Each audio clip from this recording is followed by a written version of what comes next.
Apologize to Ryan Szimanski. We really wanted to have him on tonight. We just simply ran out of time.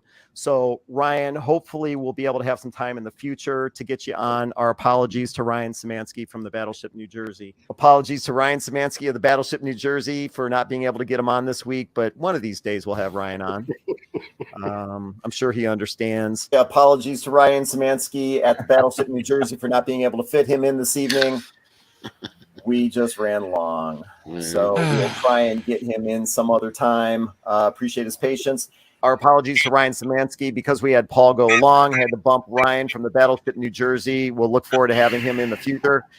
I don't want to be quick. I want to apologize to Ryan Szimanski for not being able to fit him in tonight, but Parks went along with his stories. We always appreciate him standing by, though. But again, our apologies. Find a hole for him to climb into, and he'll show up. I'd like to apologize to Ryan Szimanski for not being able to get him on tonight. One of these days, we'll get him on. I've got his email address now, so I'll start hunting him down. So we'll definitely want to apologize to Ryan Szimanski for not being able to fit him in tonight. Of course, he was traveling. We would have had him on, but he's heading to the COD in Cleveland, Ohio. We definitely, unfortunately, did not have time to let him join tonight. We're going to have to reschedule that and see if we can't get him on another time. Ryan from the Battleship New Jersey, sorry for bumping you. You know, it's a shame we couldn't get to Ryan again, so... Well, and our apologies. You know, Ryan always makes himself available in the event we have time for him. Unfortunately, Ryan Szimanski of Battleship New Jersey. There's always next time. Let's see. All right, tonight another episode of Museum Ship Mafia. My name is Ken Stana with YouTube channel History X. Another live crossover broadcast with 3 YouTube channels: the USS Slater, Buffalo Naval Park, and History X. You asked for it. Tonight, we're going to be talking about curators. Normally, we've got 3 on the show. Tonight, for some reason, we decided to add a 4th. We'll see how this goes. So people helping me tonight, we're going to start off with... What the hell happened to Shane?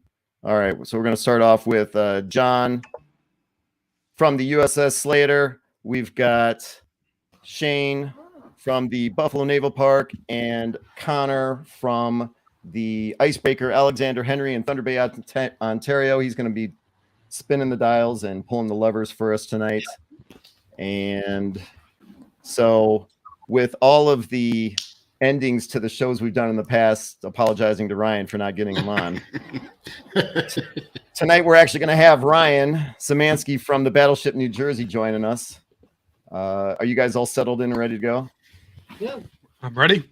Did you recall that we had dismissed Ryan so many times? Yes. Oh, you did? All right. I didn't know your montage would have been so long, so I kind of forgot how many times we actually did that. Yeah, me too. I thought it was just a handful, but every time, you know, well, it's finally going to work. So tonight, like I said, Ryan Szimanski from the Battleship New Jersey. Happy to have him joining us. Before we do bring him on, I just want to remind everybody, one of the simplest yet most effective ways to support YouTube channels like the USS Slater, like the Buffalo Naval Park, Ryan from the Battleship New Jersey is going to be on as well, is to simply click like and subscribe. We can't do this without subscribers and viewers, so definitely join us and throw your comments and questions in. Let us know what questions you want us to ask Ryan. More than happy to do so. And without wasting any more time, let's get him on here. So this is Ryan Szimanski with the Battleship New Jersey. Ryan, thanks for checking in with us tonight. Thanks for finally letting me on. I've been sitting backstage here for 6 months now. I don't expect you to know who we are, but we definitely know who you are. And you know, obviously is it simply curator, or are you also one of the directors for the Battleship New Jersey? I am my current title is Vice President of Curatorial and Educational Affairs. Okay. Meaning... Which is way too much to say in the intro of a YouTube video. So, well, how long have you been with the New Jersey? It will be 6 years in January. Okay. 6 years. Were you always there as a curator? I was hired to be the assistant curator, but my predecessor had some medical issues, so after about 6 months in that role, I got fleeted up. Okay. And I don't know if you're aware, but Shane from the Buffalo Naval Park, John from the Slater, and Connor from the Alexander Henry are also curators at their own hate that museums. title. I hate it. What? Why do you hate it? I hate the title. Why? I prefer collections manager. No, that's true. I'm not smart enough to be a curator. So, I mean, is that a lonely job, or is that a job that involves a lot of personal interaction? Was that question to me or to the room? It's to anybody, really. I mean, I've already prepared myself. Working with 4 curators, it's going to be like herding cats. So, I mean, you guys can go ahead. Well, I'll start and just Yeah. gonna say, I'm also the senior tour guide, so I haven't had much time to be a curator this year. Mhm. So a lot of my job has been interacting with people this year. So maybe next year I'll know the answer to that.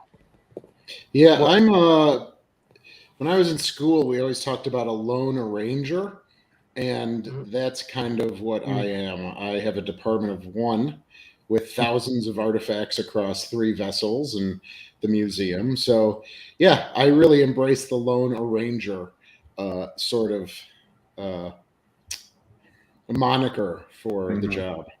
Well, yeah, the ship and the artifacts are my friends. yeah, we already know John doesn't like to talk to the public much. That's So, true. Sometimes they have to come down to my office just to make sure I'm still alive. so Oh, good what for about, you. yeah, what about you, Ryan? So as a curator, I mean, when you started 6 years ago, did you start also giving tours, or were you strictly on your own? No, I took tour guide training here on the Battleship before I ever started working in the collections. So I think I'm more with Connor over there in have to give tours about as much as I spend with collections. Mm-hmm. Okay. And what do you love about the job? Getting to explore the ship. That's what 4-year-old Ryan always wanted to do, is just explore a battleship. Mm-hmm. So, all right.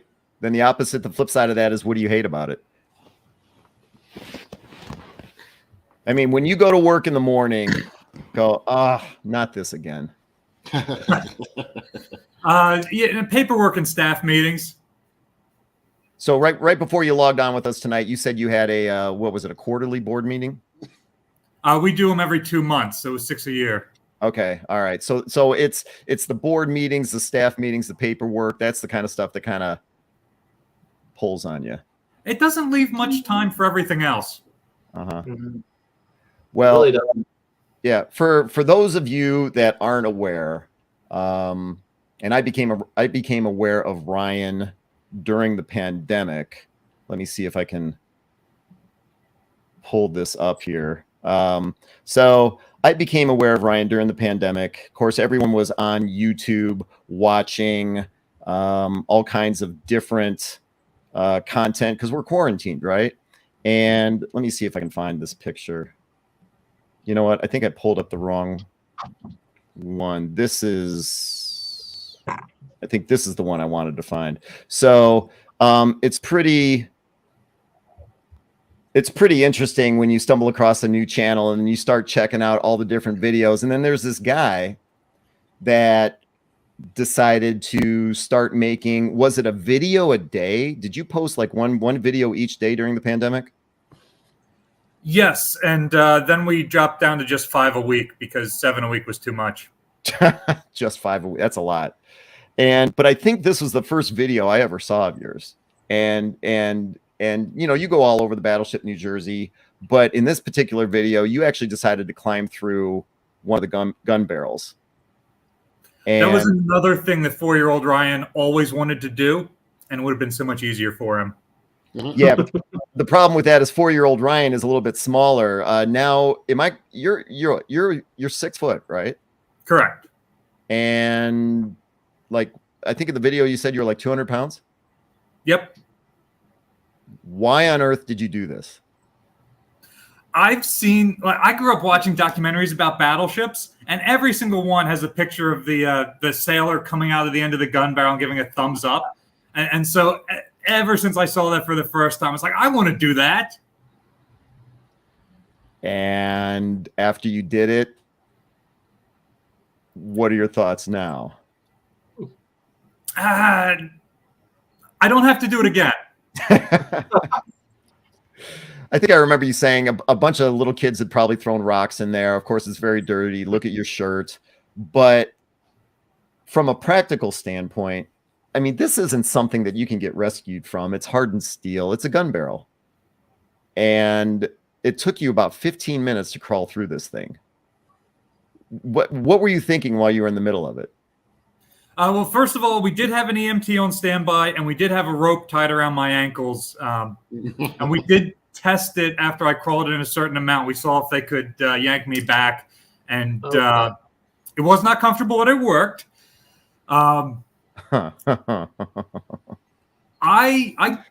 enjoy caving. I do that in my free time, but the air was very different inside the gun barrel. Like there was a little bit of a breeze outside. As soon as you get inside the gun barrel, that just the air is not moving, and I found out that is the point at which I get claustrophobic. Oh, okay. So did you just have to? Obviously, you just powered through it. I sat there in the muzzle, or excuse me, in the breech end for about 5 minutes. We were trying to decide, do we want to keep going or do we not want to? And fortunately, I climatized at that point and felt comfortable continuing.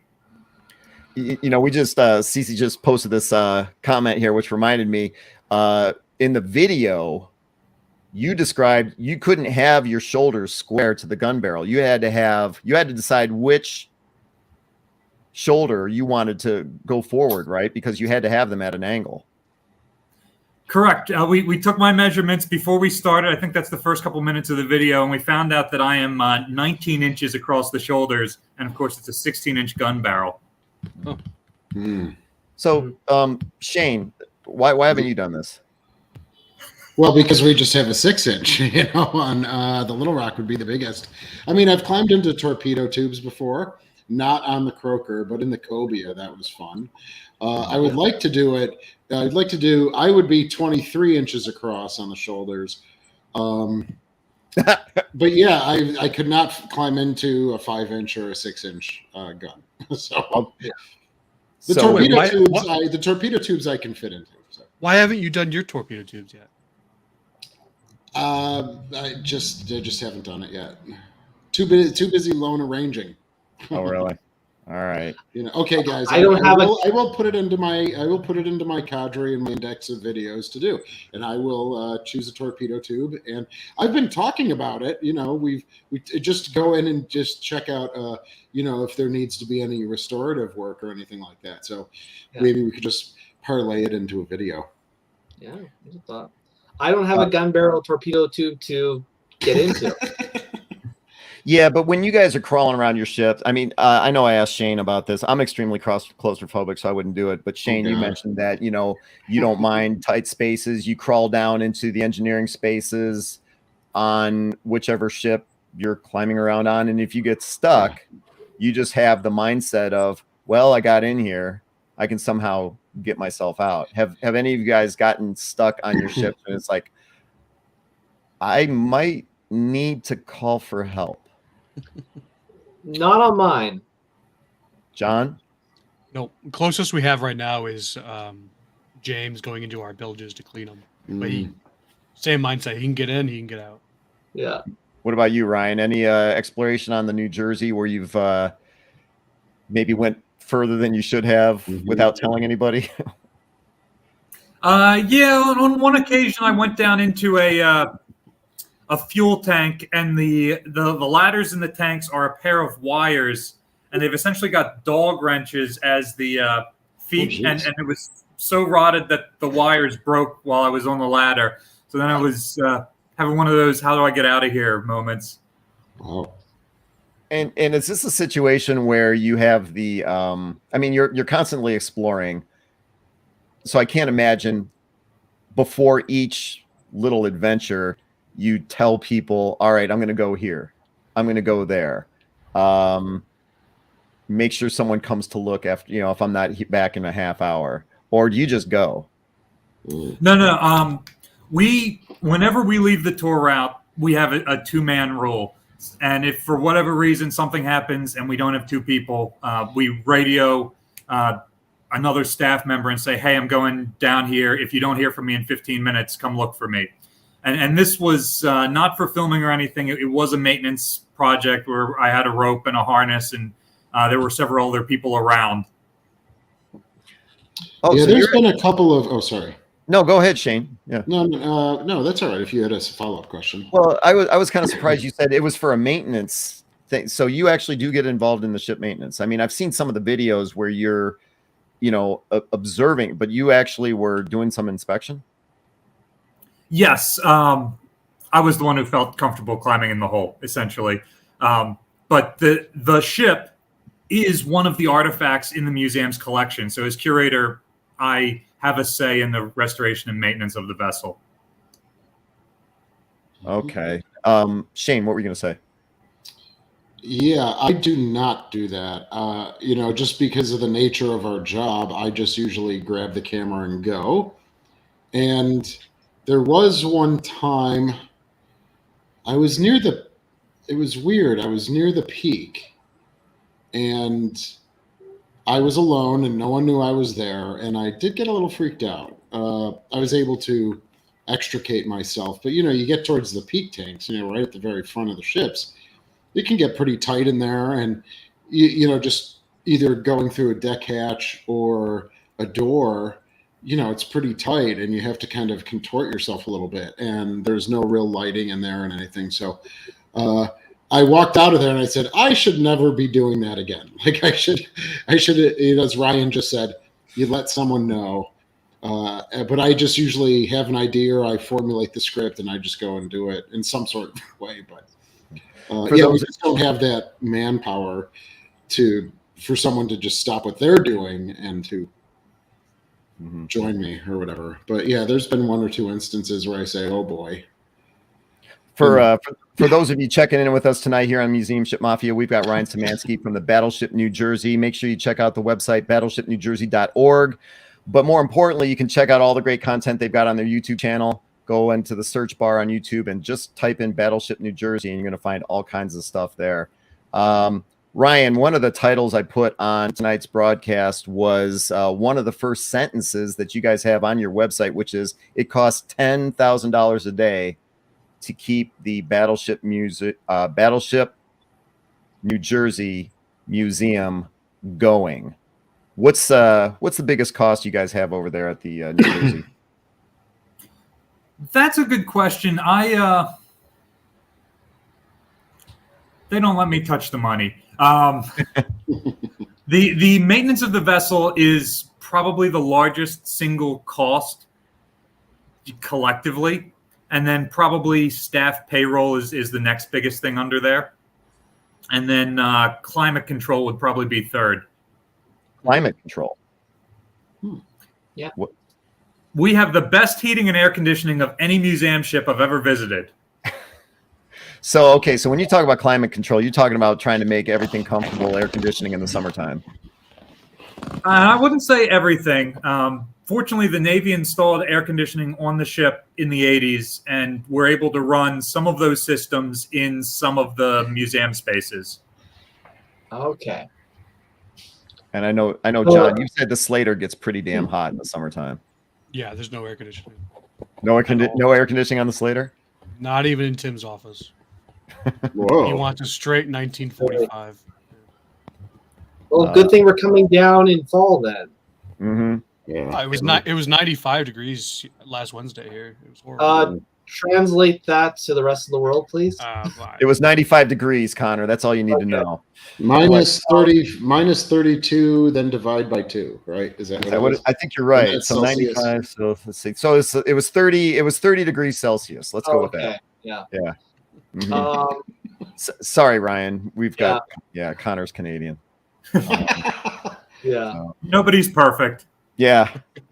So let's see. So you talked about some of the biggest expenses. Obviously, if anyone's been watching the Battleship New Jersey YouTube channel, the subject of dry dock has come up, and I think maybe an hour ago, John, what was it? You guys had a video go up on your YouTube channel, frequently asked questions about dry docking. Is that correct?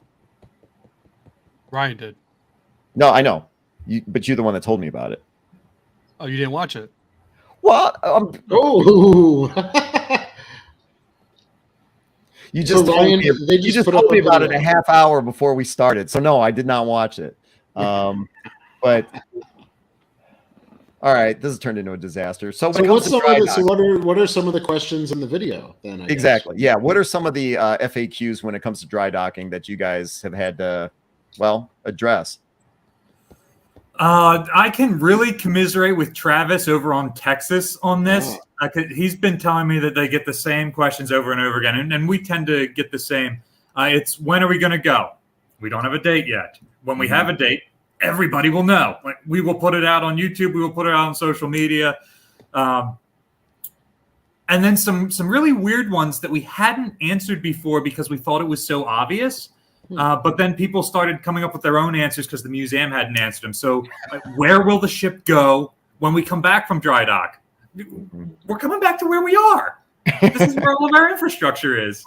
And I blame Travis for that one because he's not taking Texas back to where she came from. That's right. Yeah, it's got a new slip, new dock, whatever you want to call it. So some of the, I guess some of the questions you've had to answer are some things that you just take for granted that everybody knows or everyone would, assume. But yeah, I can see why people would. Where's it going to go? It's going right back to where it was before. I mean, do you guys have it's in Camden, correct? Correct. And do you have like a long-term lease? Do you own the slip where it is? How does that work? We built the pier and the visitor center where we are. We own that. Okay. A lot of our property is an easement from the county that we're allowed to operate on it. Mm-hmm. All right. And then the Was other this thing, the dry dock where she was actually constructed, Ryan? Yes and no. She was built on a slip landside, but the day she was launched, they pulled her into this dry dock to put her propellers and rudders on. Amazing. so there is some history there then. Okay. Yes, it's also the dry dock that we were reactivated in 1967, 1968 for the Vietnam War. Oh, wow. So there is Now, history with Should I just assume, is that New York ship? Like, is that? It's at the Philadelphia Navy Yard, or the former Philadelphia Navy Okay. Yard. Thank you. Is that going to be a long, I'm not familiar with the area. So is that going to be just a quick cross? Is it going to be what I think it was like 90 miles for the cod to get to dry dock? What are you looking at? It's only 6 miles Okay. from where we are, and that's following the curve of the river. That's not even as the crow flies. However, we probably have to leave our berth at high tide, go under the bridge at low tide, and then go into dry dock at high tide. So it will potentially be a long tow, just not distance-wise. Okay. Now, when you think about, I mean, I know you said a few moments ago that you were, kind of collaborating with Travis over at the Texas. For those of you that aren't aware, the Battleship Texas in dry dock. And Travis, I think, I'm not exactly sure what his role over there is, but he appears in a number of videos for the Texas. So now that the New Jersey's announced that it's going to go into dry dock, do you have a lot of people asking you questions? Like, I know the kid wants to get into dry dock. So have you been talking to, like Parks or Tim or anybody about, dry dock questions? Anybody who asks me about dry docking, I refer to Tim Rizzuto on Slater. Well, I'm sure he appreciates that. yeah. Slater went into dry dock. What was that? 2014? And 2020. 2021, I believe, is the last time. What? 2014 and 2020. Oh, 2020. Yeah. We're looking at 2030 for the next one now. Okay. Oh, I didn't know the Slater went into dry dock in 20. To work on their mast, right? To work on your mast? Mm-hmm. Oh, that's right. Okay. And then they punched a hole in the bottom of the ship too. Oh, yeah.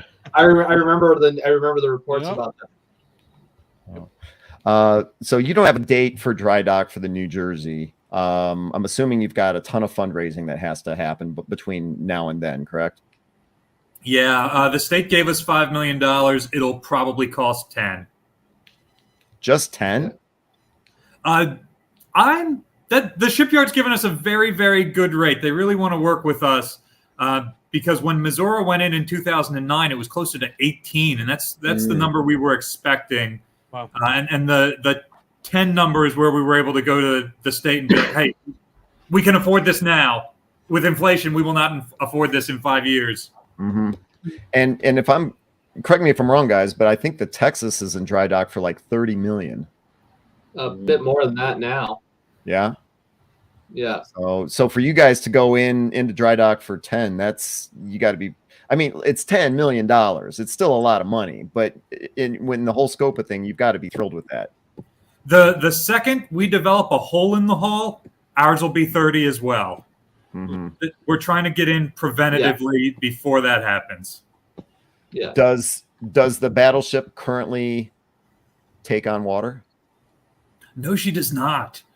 We're very, very fortunate. We've had one leak in the entire history of the museum in one of the blanks that the Navy put over the sea chest in engine room number 3, and they were able to patch that in place. Okay. But there's 135 blanks on this ship. The next one could go tomorrow. Mm-hmm. Yeah. Now, I know, Connor, you said that the Alexander Henry does not take on water. No, she is not. But the Slater and the 3 at the Buffalo Naval Park, I'm assuming, do. Yeah. Okay. Well, we know about the Sullivans. Oh, sorry. Go ahead, John. Nope. We don't really have any leaks. We used to when we first became a museum with the packing and stuff around the shaft, but that hasn't been an issue in 20 years, I think. Mm-hmm. And then Shane, how are things at the Naval Park right now? I mean, Yes. obviously, many people know what happened to the Sullivans, but the Sullivans Yes, is of course. floating right now. So I mean, Yeah, but Sullivan's what about the is- Little Rock? Little Rock has just a little drip at one of the packing glands at the prop shaft. So that is literally just put a bucket there and it fills up once a month or something, once a month, 2 months. And then we remove it. Everything else is dry. And then we had another puncture like the Sullivans. We had a puncture in the Croaker in her 6A main oil tank and main fuel tank. And ballast tank. And that's been sealed with foam. So that the plan is dry dock for Sullivans, dry dock for Croaker, and then within 10 years or so, dry dock for the Little Rock. Got it. This is another interesting question here. Any dredging? I know you said you have to wait for tides in order to make this work, but any dredging or anything that needs to happen in order to get the New Jersey into dry dock? So we sent divers down as part of the planning for this, and we've done it's called a bathygraphic survey of the distance from our ship to the channel, which we know is dredged. I haven't seen the results of the survey yet. At the end of the day, it's silt. We can pull the ship out without dredging. And even if we've got a good berth, we would love to be able to dredge the berth a little deeper while we're in dry dock. The question is, can we line that up in time? Mm-hmm. So any dredging that would occur isn't to get the ship to be able to get to dry dock. It's not to clear a path. It's to kind of clean things up while it's gone. Yes, to make sure that 20 years from now or 30 years from now when we're doing it again, we haven't silted in even more. Mm-hmm. Okay. That's actually a really good question because we actually get that one a lot ourselves because where we sit in like a slip in a really shallow bay. So everything around us is 2 to 5 feet. And we're in this slip of about 30, 40 feet at most. So we get asked that question a lot because when we brought her here, from what I was told by my predecessor, that there was actually some concern that it might have been too shallow to take her up where she was. But we have about 10 feet, apparently, between our lowest point and the bottom of the lake currently. Ryan, how you doing on time? I'm good for another 5 minutes or so. All right. Well, like we were talking a little bit ago, the Battleship New Jersey is looking to get into dry dock. So for those of you that want to support that mission, make sure you check out their website, battleshipnewjersey.org, or check them out on YouTube, Battleship New Jersey. You just put that into the search bar. And I think you guys have a donation tab there on the YouTube channel as well. For those of you that aren't aware, when you donate on YouTube, 100% of the proceeds go directly to the museum. YouTube does not keep anything. So if you want to support the New Jersey, check them out on YouTube or battleshipnewjersey.org. Are there any There's a question. It says, Ryan, has the decision been made to keep New Jersey's screws on? Oh, good question. That is very much going to depend on what we see when we get the ship out of the water. If we're seeing excessive corrosion in that area, or if we're seeing that there is strain on the propeller shafts because the ship has been touching the bottom for whatever reason, that would galvanize us to spend the extra money to take the screws off. If everything looks fine, my gut is to leave them where they are. Yes. Okay. You know, I mean, we still have ours, so. Isn't there a desire as a curator to have one of them on display? Well, we're very fortunate that we've got one that was removed from the ship in 1968 on display not too far from where we're berthed. Okay.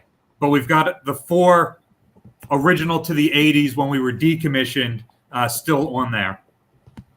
Okay.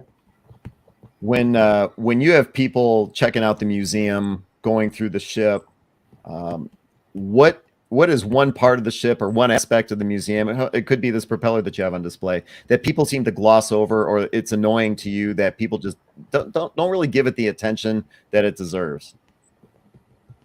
It's a good one. Do you guys have any answers, and then we can come back to me? So go ahead. Is the question? Well, yeah. What I mean, you guys are all all of you guys are curators. You set up, or you catalog, or you even just make note of some aspect of the ship. You discover with this piece of equipment. It's a big deal. People just walk by it, they don't even notice, and it drives you. What would that be?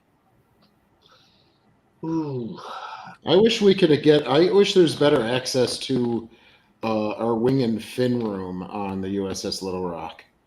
Is that if I'm getting that right? Like, is there a space on board that you would like to make more accessible? No, that is accessible to the tourists, to the public, and they just don't pay attention. They don't care. They go right past it. Because we don't tell the wing and fin space in a good way.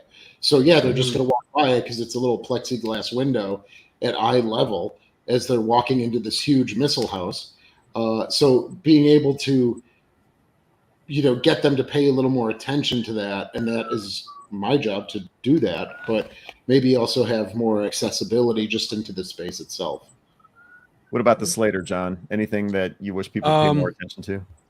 I guess it's probably 2 things. I don't think a lot of people appreciate that destroyers, for the most part, are named after sailors or Marines that were killed in combat generally. So we of course we tell a story of our namesake, but then we move on. I don't think people really appreciate that too much. They're like, oh, okay, the ship is named after someone. And to go along with that, we have a small collection space on board, and it's off the tour route. But we bring people back there, and we'll just talk about destroyer escorts. Not a lot of people are really into that, unfortunately. Yeah. And all right, Ryan, you've had a few moments to think it over. What do you got? For me, the biggest thing that grinds my gears is people are upset that the ship doesn't look like she did in World War II. Like, where is that appreciation for the Korean service, the Vietnam service, the Cold War service, and all of the sailors, the majority of her career that served during those times? Mm-hmm. Yeah, that's actually a good answer. I didn't expect that one.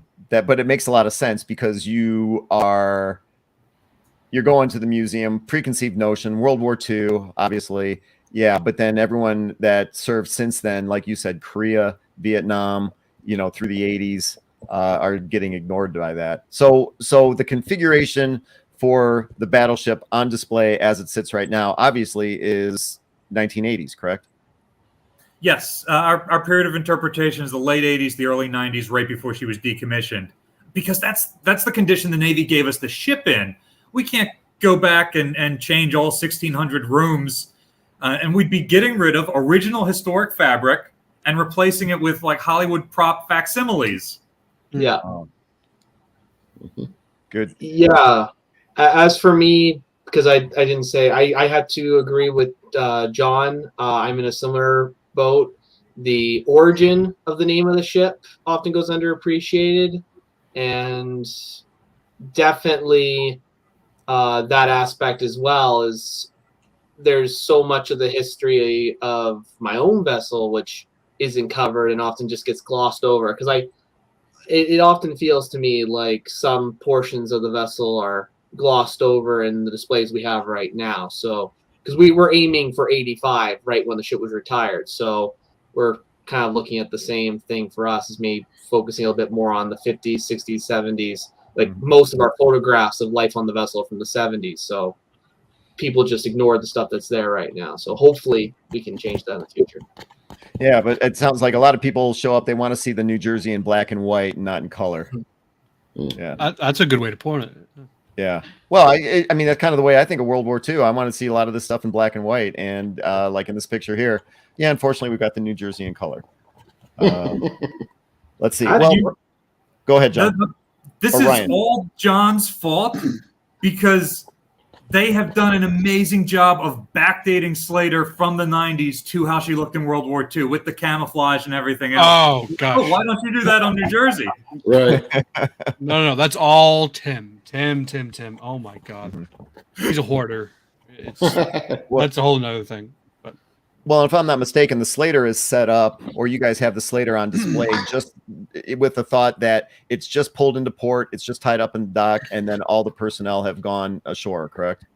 yeah, and the reason we target spring of 45 is similar to the New Jersey. In May of 45, she got new 40 millimeter Bofors, and we're not going to take those off. So, Before we let you go, Ryan, you are also, for those of you that aren't aware, Ryan is also executive director of the HINSA, Historic Naval Ships Association. How in the heck did you become the executive director for HINSA? That's a great question. I haven't figured that out myself yet. Because there are some exceptionally more qualified people than me out there who have served as executive directors of museum ships and other similar organizations in the past. I feel extremely underqualified for this job. Well, and probably this week you're probably swamped because next week the HINSA conference takes place in Albany, New York, the 18th through the 21st. Yep. And it's an annual event. This year is in Albany. Have you guys picked a location for next year? Next year, we're going to be in San Diego on USS Midway. Okay. All right. And Well, let me come to Ryan's defense. I mean, what's that? yeah, this is a big job, and he says he doesn't feel he doesn't. But I can see his growing confidence in this job. Yeah, it's a lot to take on, and you know, when he first, maybe a year and a half ago, Ryan, was it when you were when you were chosen and became the executive director 2 years ago, maybe? Something like that. Yeah, I could see the growth in your comfort level of taking on that role. you see that on the YouTube channel as well with all the videos. Yeah, you can totally see it. Look at his early videos to now. He's I cannot stress this enough. Do not go back and watch any of the early videos. Like first two are dead to me. Yeah. Now, I want people to check out the gun barrel video. If you haven't checked out Ryan crawling through the gun barrel, it's worth watching. But with everything that you take on, whether it's New Jersey or with HINSA, what's your alcohol of choice? I do not drink. Oh no, you don't? How You say it like it's a bad thing. how do you no. cope? It makes me no fun at parties. Oh man. No, I mean, once this HINSA conference is over in Albany, I would be, ordering old fashions one after the other, line them up. So then, all right. So then I have to ask, with everything that's going on, or if you've got a tour that just drives you nuts. I know that you have the Curator tours that probably takes a lot of your time. What do you do at the end of the day in order to unwind? Or when the HINSA conference is over, what are you taking a week-long vacation? What are you doing? My guilty pleasure is the plastic crack. I like to build Lego models. There No you go. kidding. Did you say Lego? Yeah, look at that thing. Hold on a second. Let me see if I can make this bigger. Oh God, Lego Sam is gonna go crazy. Well, I should say building blocks. This is it's by a Polish company that makes a compatible building block product. They're called Kobe. Look at that. Interesting. This one is about 2,500 pieces. Took 8 hours to build.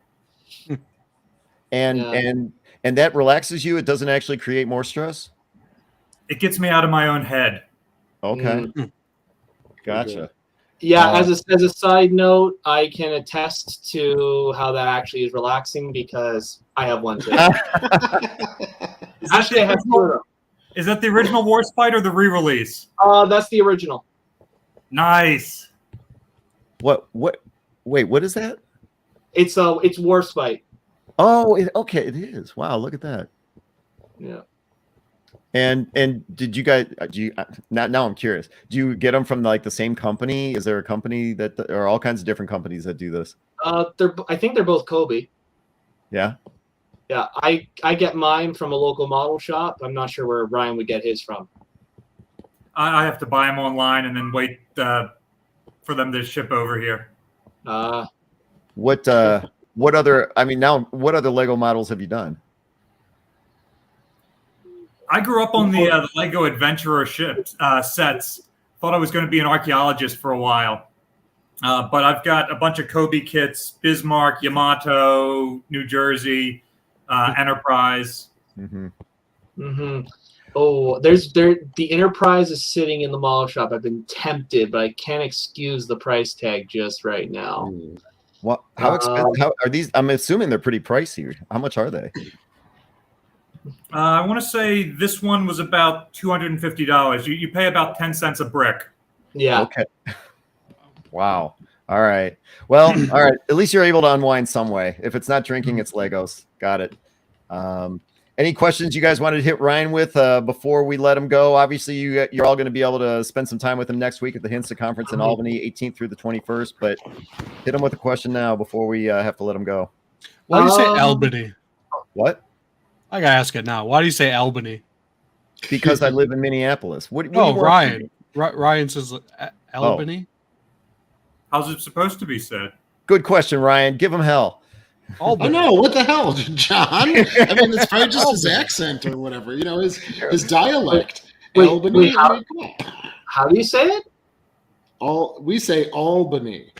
Oh, ALLL. Albany. Well, that's how Oh, I I'm say saying it. Albany. Yeah. I'm saying Al. John, how do you say Albany? Albany. Okay, so Ryan, how does Ryan say it? I mean, come on, we're making fun of it. But now I'm super self-conscious about it. Yeah. I In know. my defense, I also call my hometown Balmer. And what is that? Oh, What is it Baltimore? supposed to be? Oh, Baltimore. I didn't know where you were from.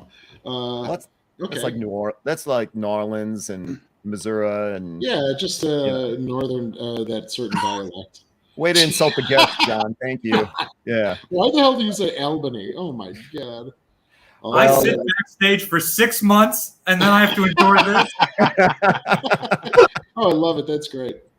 No, I look forward to seeing you and John and Connor. Are you going to be there? Yeah. Yeah, I'll be there. Mhm. Yeah. I look forward to seeing you, Ryan, and look forward to some great presentations and mingling and to see what other people do and they've been doing for the past year. Definitely. And yeah, for those of you that aren't familiar with Ryan, like I said at the beginning of the video, be sure to check out their website, battleshipnewjersey.org, to learn more about the New Jersey, the history of the New Jersey. But most interestingly, YouTube. search bar on YouTube, type in Battleship New Jersey, and you're going to see Ryan's face come right up. He is pretty much the lead. He'll lead you through most of the videos. It's interesting content. And as I said, during the pandemic, I was riveted.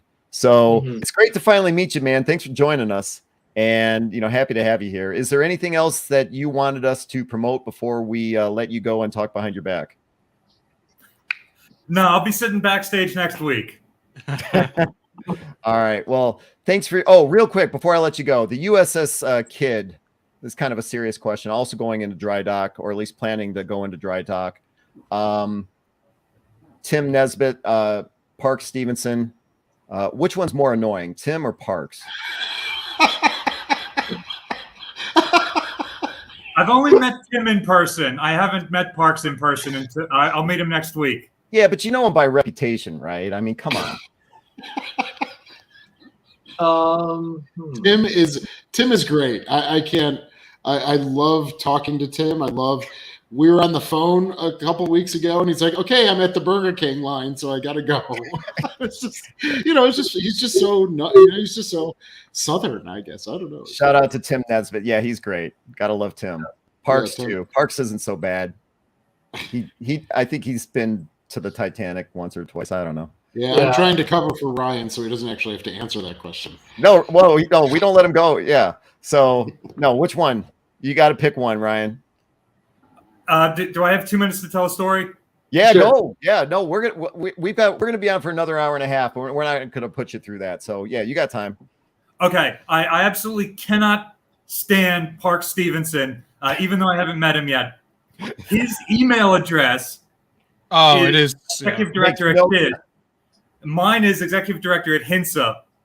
So it seems like sometimes when people are emailing one of us, they type it in and it just auto completes and they send it to the wrong one. Oh no! That's hilarious.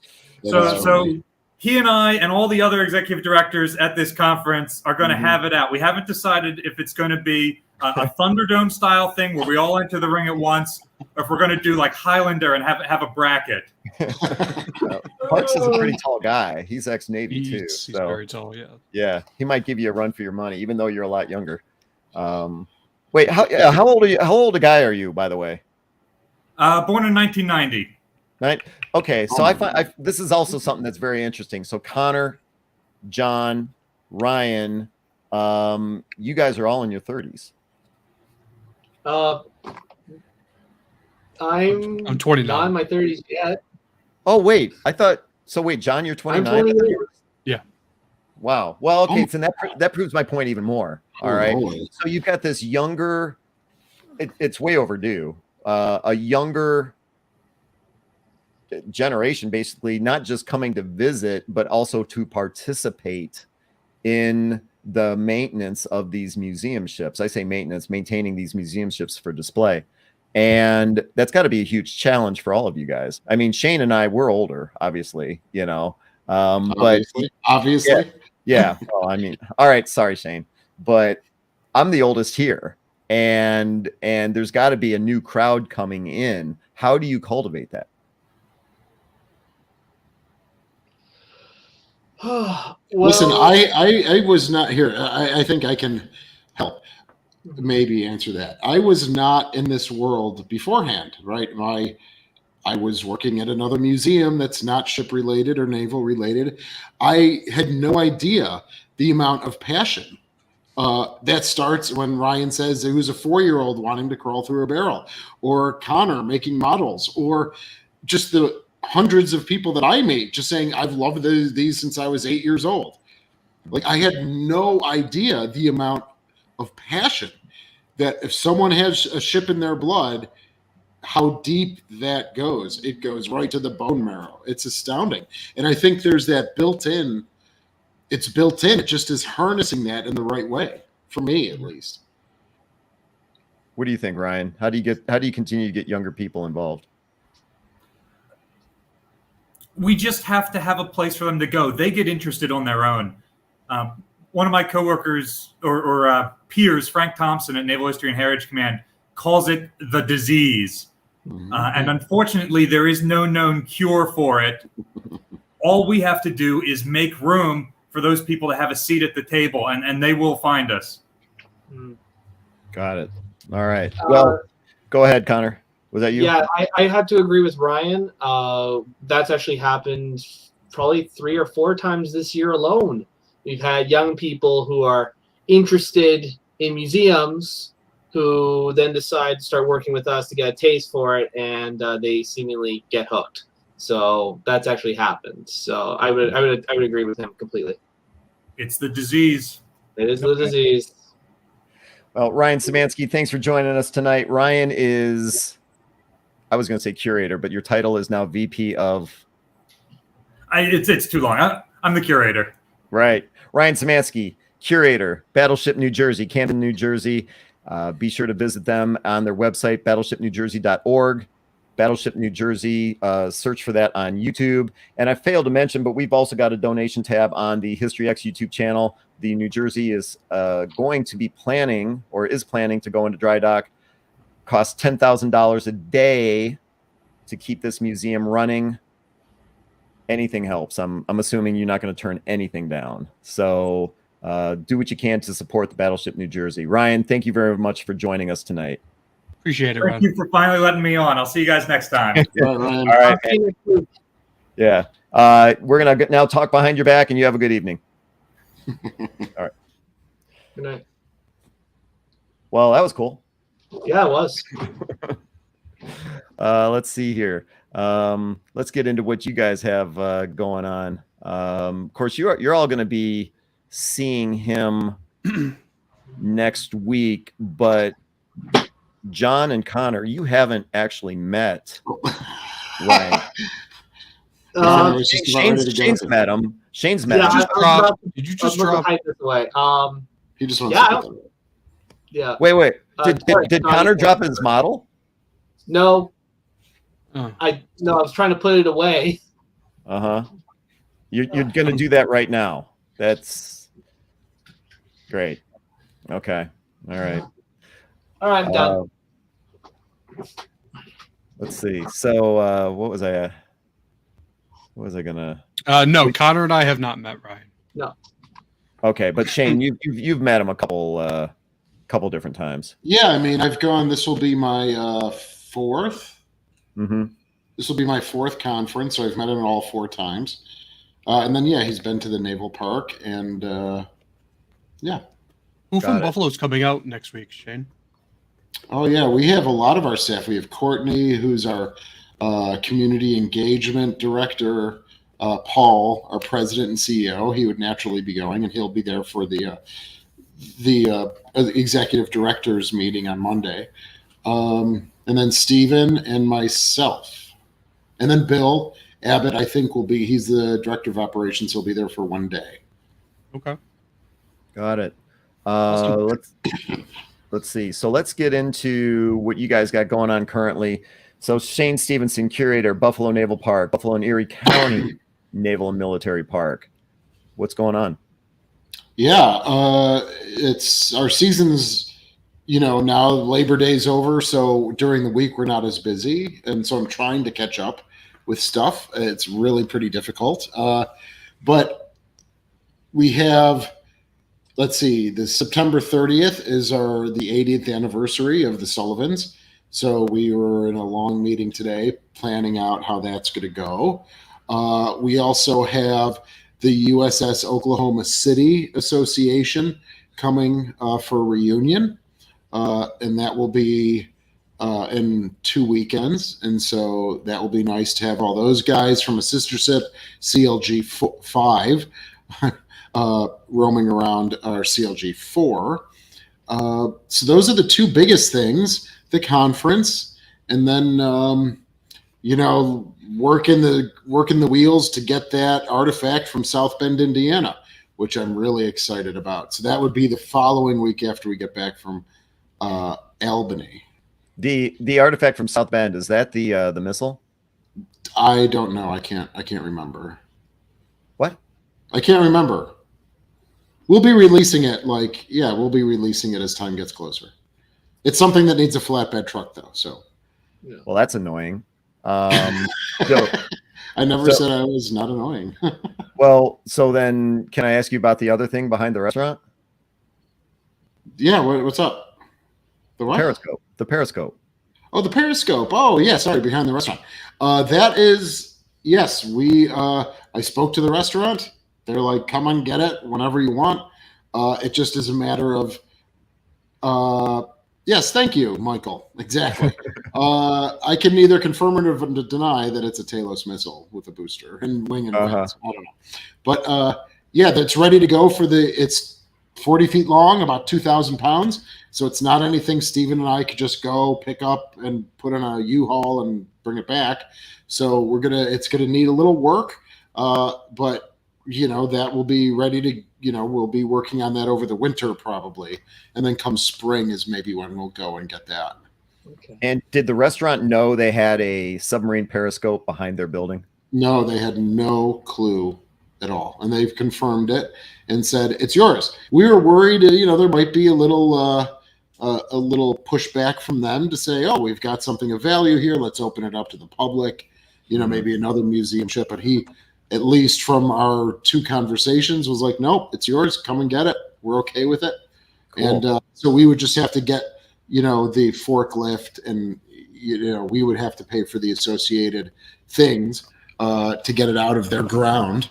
But yeah, that's a really exciting thing. And then depending on the condition, I probably have spoken to a few people that concur that if I think it's deteriorated enough to where it wouldn't be all 40 feet, the optics are probably broken. So I'm planning, at least as of now, to potentially cutting it in half and putting the top half back into the conning tower of the Croaker. Okay. As opposed to keeping it solid. So, and have you been there in person? To Groton, Connecticut? Yeah. No, I have not yet. Okay, so you don't know if this thing's like covered up in dirt or. Well, I've seen photographs. It's like half buried. Is it? So if it's a diameter or something like that, like half of it, it's the ground is beginning to grow around it, but you still can see maybe 40% of it just from looking down. Pretty amazing. So there's some dents.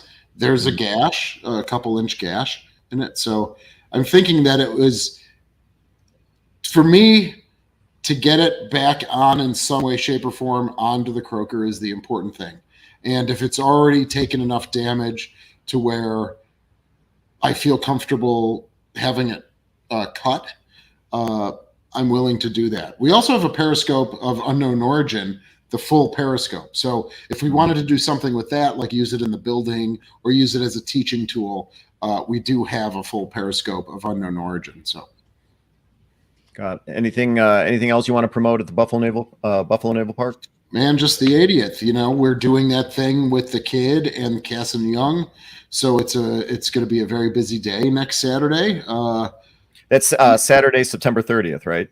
Yes, the 30th. We're doing cake cutting, all that stuff, in person, and then we're doing another YouTube session with. Are you involved in that? No one's involved me, but I think I'll involve myself. Okay. With Kid and Cass and Young. Mm-hmm. I mean, if you guys want to keep me out of it, that's fine, I guess. No. Well, then who the hell's the host of it? We haven't done it since April.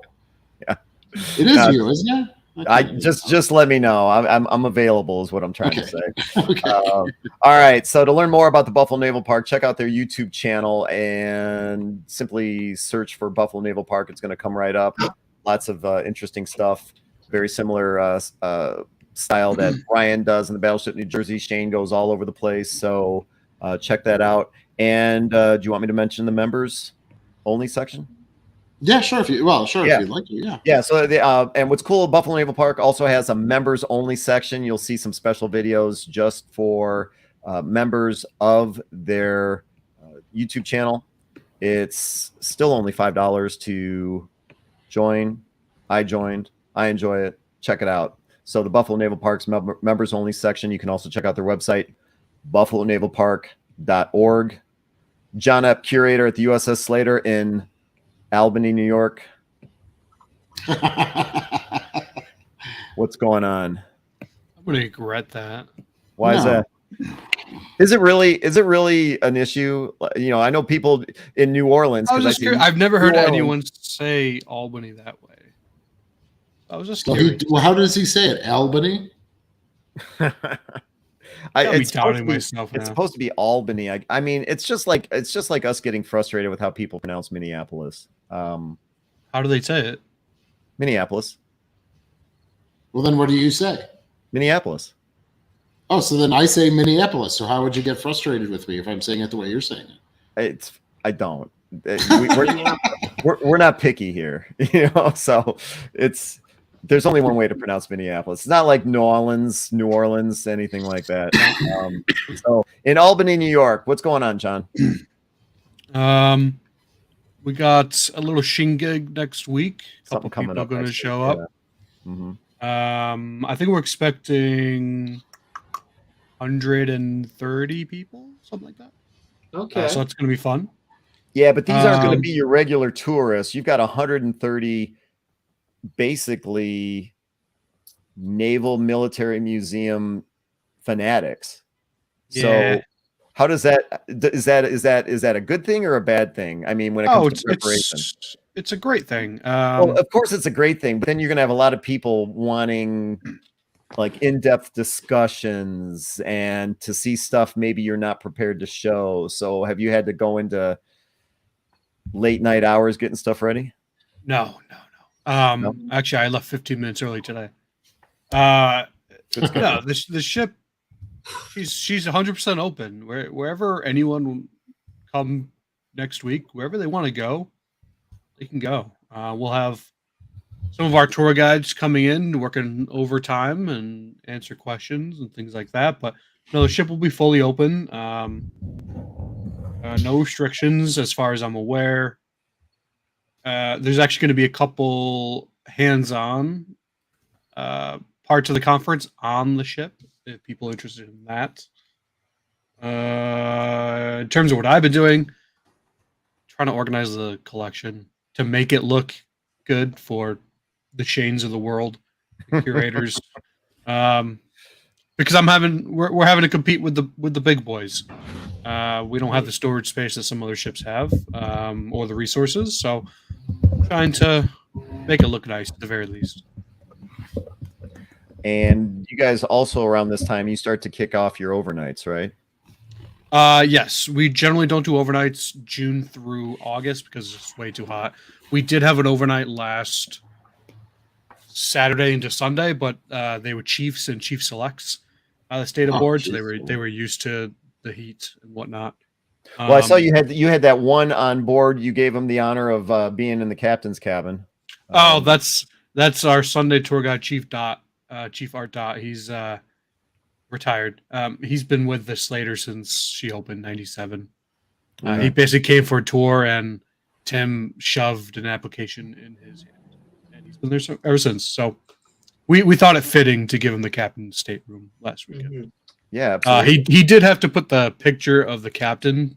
He turned it around to face the wall so he wouldn't be looking at him while he was sleeping. Other than the HINSA conference next week, it's definitely slowed down. Like Shane has said, it's almost dead on some days, which is nice sometimes. But last but not least, first week of October is our fall work week.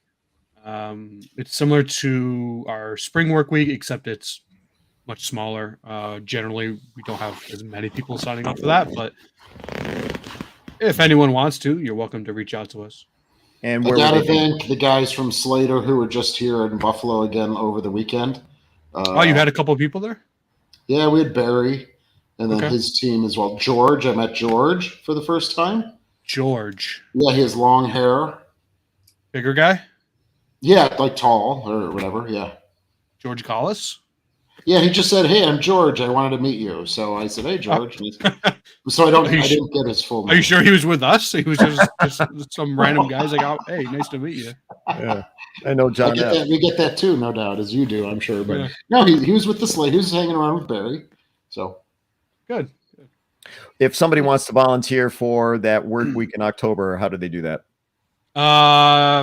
They just reach out to us, call us up, shoot us an email. Generally, you got to have some skills. Well, Things like that. I mean, not like, I mean, it could be as simple as painting, right? Yeah. So don't make it sound like it's, only for the most qualified. If you can scrape metal, you're qualified. I'm trying to say it in a nice way, like you got to be trustworthy. Well, don't steal stuff. I guess is what it boils down to, You'd right? be surprised, man. People steal things. What's the last thing that was stolen off the Slater? Actually, it's possible that we had some officers' caps stolen. Hats. Stolen this year. Really? I don't think they were stolen, but there weren't any where I thought there were. But it's also possible someone had moved them. Let's hope that's the case. Someone stole a compass when we first opened. Ooh. Yeah, I remember you mentioning that. Yeah, they broke into our pilot house and stole the entire compass binnacle, I think. Yeah, And then someone stole a doorknob. a doorknob. Well, the thing that we have to solve this coming year for us is a no backpack policy, which has not been successful. With most of the things that are out on our ship are big. So if someone's walking around with something like a helmet or hats, we would see that, right? So the ingress and egress, and also a no backpack policy. So we've got to get lockers off the ship. Not that we're saying they have them on the ship, but somewhere off the ship where they would like a bus stop, where they take the key and then it locks automatically. And then that would solve a lot of the issues, I think, because now they don't have anywhere to put anything. So, yeah, we've almost never really had any issues because the main thing is you do not go aboard the Slater unless you have a tour guide with you. Yeah. It's just impossible. oh yeah, okay. All right. So that definitely helps on that. That actually reminds me, is it the Hazard in is it Oklahoma? No, Nebraska. I Okay. believe they've been having a lot of vandalism issues.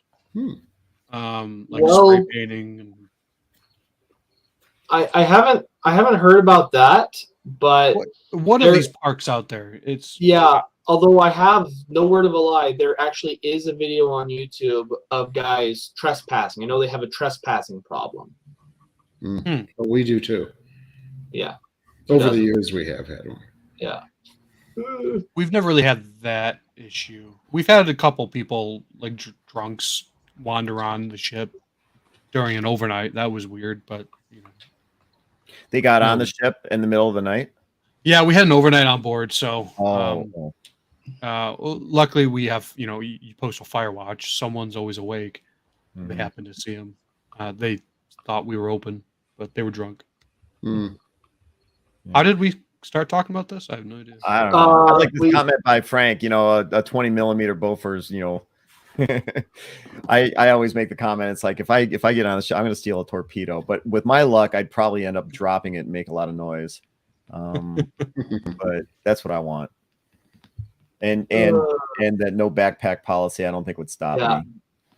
I like the idea of a no backpack policy. Although we have I'm sorry, something just came to my mind. I can't say it just yet. But we were in a similar situation to Slater, where you can't go aboard without a tour guide. So yeah, we just can't do that. All your stuff is self-guided, right? Yeah, I would love to do that, but it's just the ships are too big, the tours are too long, and in the summertime during the week we'd have 250 people a day, and then on the weekends we have 450, 500 people a day. Shane, what's your visitorship for the season? Generally, like average? Like for the whole season, or just I would say we're getting back to pre-COVID levels. So I would say we're at about 40. We're at about probably 40,000 visitors, and then just events, you'd add about another 5,000, 7,000 people. So I would say 47,000 with everything, parties, overnights, things like that. But yeah, I mean, for the month of July and August, we were at about 11,000 visitors for the month for each of those months, if I'm remembering right. So Well, that goes into another reason we have that policy is we don't have that visitorship. Our best season in 20 years was like just shy of 16,000 total for the season. mhm. So, we can afford to have tour guides on hand to do it. Yeah, and the If we had COVID, the- that's what I know. I mean, Yeah, if we had like 50,000 people like you each season, I don't think we'd be able to do guided tours. yeah. Shane, have you, and I've been to your office on the Little Rock, have you had anyone on a tour just kind of like walk by and maybe even into your office? Every day. Really? Every day. Or the door will be shut and someone just walks right in because it's a door that's shut that they try to unlock, and then they come in. And so I have this pet phrase that I'm a real life dummy because they see a lot of mannequins before they see me. So I slowly move like in a Where's kind your of office creepy- located? I'm right on Admiral's Passageway. So someone comes from down below Little Rock, they come, and then now you're walking into the superstructure. I'm right as they go right in from the weather door, right where the Admiral's quarters is. The office was the chief of staff for the Admiral for the 3-star. So, yeah, I mean, every day people come in my office. You have a lock on the door, right? I mean, because you have I do. lock. Like if I'm not in there, I usually lock it, even if I'm just going to Okay. be gone for 3 minutes. Uh-huh. But yeah, people will try it. So, oh, it's a door. I didn't know it was private or whatever, So, Mhm. Oh, So you I guys just have say, to oh, hire listen. security? I'm sorry. I just saw that comment. no, I'm sorry. Go ahead. John Radins. Here, let's pull this up. Oh yeah. Yeah. John Radins is one of our docents. So Oh, he's okay. intimately involved. So he says vandalism in our gardens and plants. Now I have to spend budget for overnight security, worry that they don't. Yeah. We do have overnight security now, like from 8 to 4. Certainly it's going down now because of school and things like that. But yeah, I mean, we get, packs of kids roaming around at 1 o'clock, 2 o'clock in the morning. And, just like I would have done as a teenager, sneak out of the house or whatever and wander around. So, yeah, it's something we've always had. We've always had people coming on board. All right. So we've always had that. I've been there for 5 years. We installed the camera. Every third night, people are climbing over our fences and just walking around. Now, Wait. What? Okay, so I've been there. Yeah. Are you saying they're climbing? They're not climbing over that big gated thing to get onto the Little Rock, are you? No, to get onto the Sullivans, they climb over the gate. They to climb get onto over that. Yeah. That's okay. Again, a lot of people probably have not been to the Buffalo Naval Park, but what Shane is describing, that's not easy to do. No, Okay. it's not, but it's much easier when the canvas is not up, the overhead canvas. Yeah. So you just climb onto the thing and you're going to be over the water for a little bit, right? And that's kind of how we have it set up, is like you will be, if something slips, you'll fall into the Buffalo River. Mhm. Yeah, it's for the enterprising person. For parkourers or whatever they're called. It's just a challenge.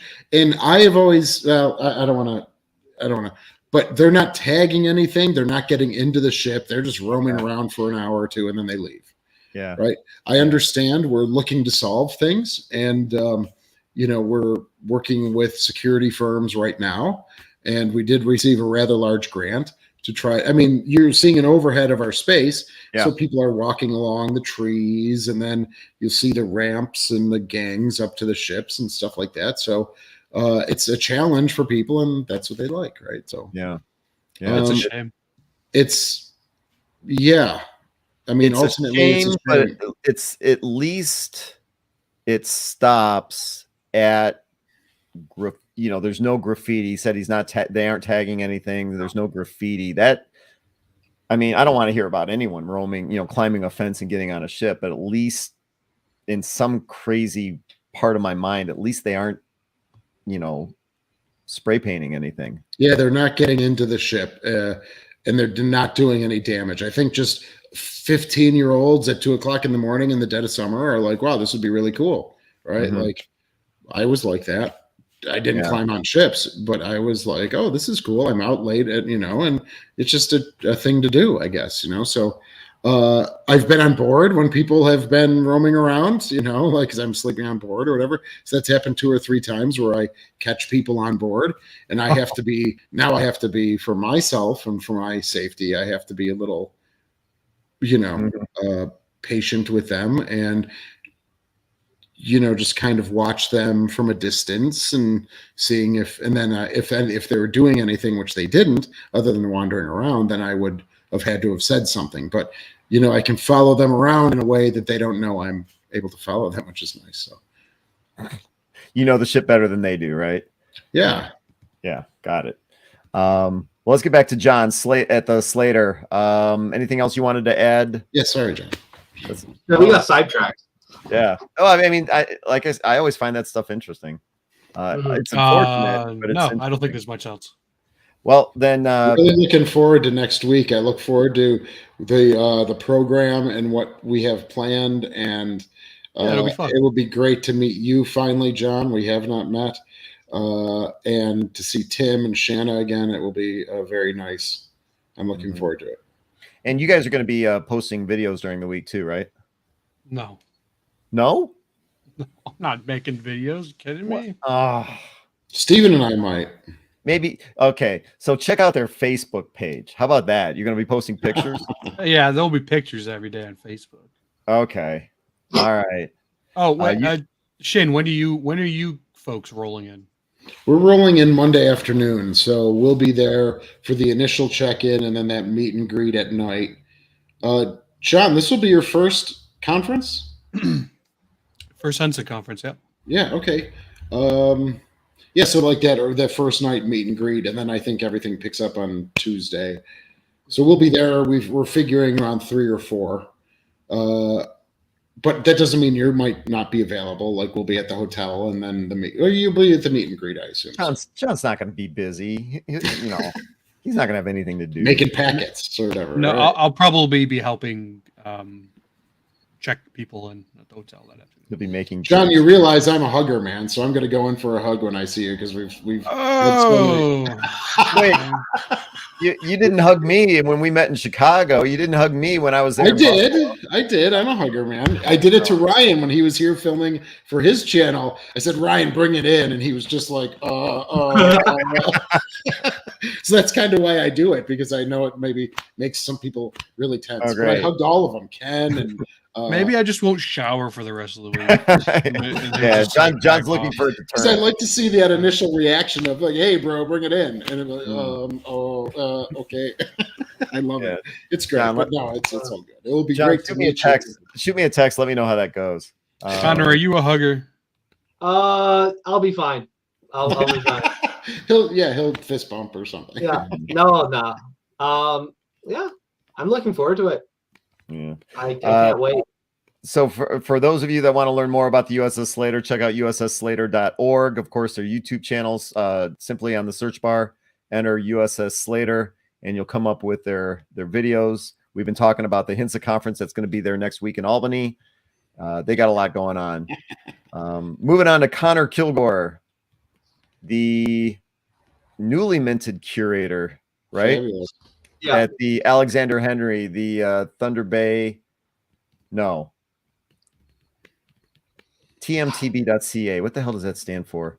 You asked that every episode. Transportation Museum of Thunder Bay. Thank you. Transportation Museum of Thunder Bay. All right. So what's going on at the Alexander Henry? All right. Well, since we let me know if my connection's a little shaky. It's a little shaky, but you're fine. Go ahead. Okay. So since our last event, we had an event we hold called Coast Guard Day, where we celebrate the Canadian Coast Guard. Originally, it was just going to be we were going to have our vessel, obviously, and we were going to have representatives from both the Royal Canadian Navy Reserve that's celebrating its 100th anniversary this year, as well as the Coast Guard. Obviously, it's their day. But we ended up with We ended up with 3 other vessels. We had CCGS Samuel Risley, which was the ship that replaced Henry in the fleet. So their crew was in attendance. We had the fisheries research vessel, Kelso, which also was in attendance. And then we also had the local search and rescue craft, Cape Chatham, in attendance. We ended up with 4 vessels, and it ended up just looking absolutely spectacular. And I believe I sent pictures to you guys at the time. And then after that, we ran through the rest of our season, and it's very similar to John. It has slowed down considerably. We're probably doing 4 tours a day now, so it has very much slowed down. And we're rounding up to the end of the season. Now, in starting about 2 weeks on the 28th, the last weekend of September, we're going to be starting our Haunted Harbor event, which is basically we turn the 2 lower decks of the ship into a haunted house. And we've partnered with the charity Our Kids Count to do this event this year. I'm not sure what the ticket numbers are right now, but if it's anything like last year, then we probably are sold out already. But I don't know yet if that is the case. We'll find out soon. But then after the last week of October, we close down, and we stay closed until after the May long weekend, and then we reopen. So we're just about near the end of our season. We're not like those guys down south who can run all year round. Mm-hmm. And we have no heating and no AC units, so that's not a possibility for us either. And then for me personally, HINSA. That's my big thing to wrap out the season is the conference. I can't wait. Yeah, it sounds like you guys will have a lot to talk about once it's over. Yeah. And just as a side note, my dad is tagging along as well, so there will be 2 of us here. No, I've met your dad. Pretty cool guy. Yeah, you did. Mm-hmm. Yeah. All right, so that's Connor Kilgore with the Canadian Coast Guard icebreaker Alexander Henry on display at the Transportation Museum of Thunder Bay, www.tmtb.ca. How'd I do? Yep, you did great. And I actually added a banner. Nice. All right. Excellent. And then the other thing I want to mention is Connor is also one of the administrators of the Museum Ships Facebook group. So if you're already a member of that Facebook group, here's Connor. He's one of your administrators. Make sure you say hi. But more importantly, check out their Facebook group. I'd say between 10 and 15 posts a day go up there that are pretty interesting. So if you haven't joined the group already and you like this kind of content, definitely check out the Museum Ships Facebook group. Anything else you want to promote, Connor? Not really. I'll see you guys all at the conference. Well, except you, Ken. But I'll see you guys at the conference, and I can't wait. It should be exciting as long as I can get out of Toronto safely. I should make it sometime between 6 and 8 o'clock, sometime in that range. And that's simply because of what time the flights are and stuff like that. So I'll be a little late. Well, you guys enjoy the conference, and I definitely want to say thanks to everyone tuning in tonight. Thank you to Ryan Szimanski of the Battleship New Jersey. What's that? For serious this time. Yeah. No, it was great having him on. This time we did not have to bump him. So we definitely want to appreciate his appearance. Thanks to Ryan for joining us. Check out the Battleship New Jersey at battleshipnewjersey.org. You can also check out their YouTube content, which is phenomenal. Simply search for Battleship New Jersey in the search bar, and you're going to see Ryan all over the place. If there isn't anything else, guys, I just want to say, like I started off saying a few moments ago, thanks to the viewers. We can't do this without you. We appreciate you tuning in tonight. And make sure you support the Buffalo Naval Park and the USS Slater, their YouTube channels. It's one of the simplest yet effective ways to support them by simply clicking like and subscribe. So continue to grow their subscribers. Ken, you can plug yourself. What's that? You can plug yourself.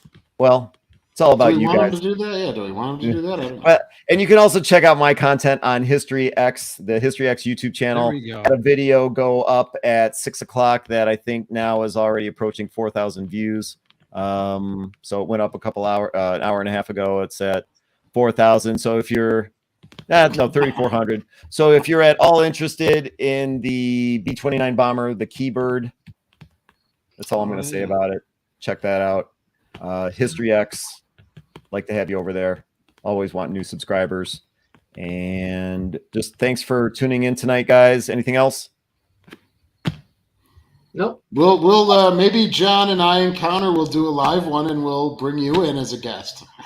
Well, that would be great. Typically we do these the second Wednesday. We do that second Wednesday of the month, but as Shane pointed out, September 30th, there could also be another live stream, which is a Saturday. So keep an eye out for that as well. If there's anything I can post about that, you'll see it in the community tab. Okay. All right. Thanks for tuning in tonight, and everyone have a good evening. And we everybody. are out of here. Thanks, everybody. Hey.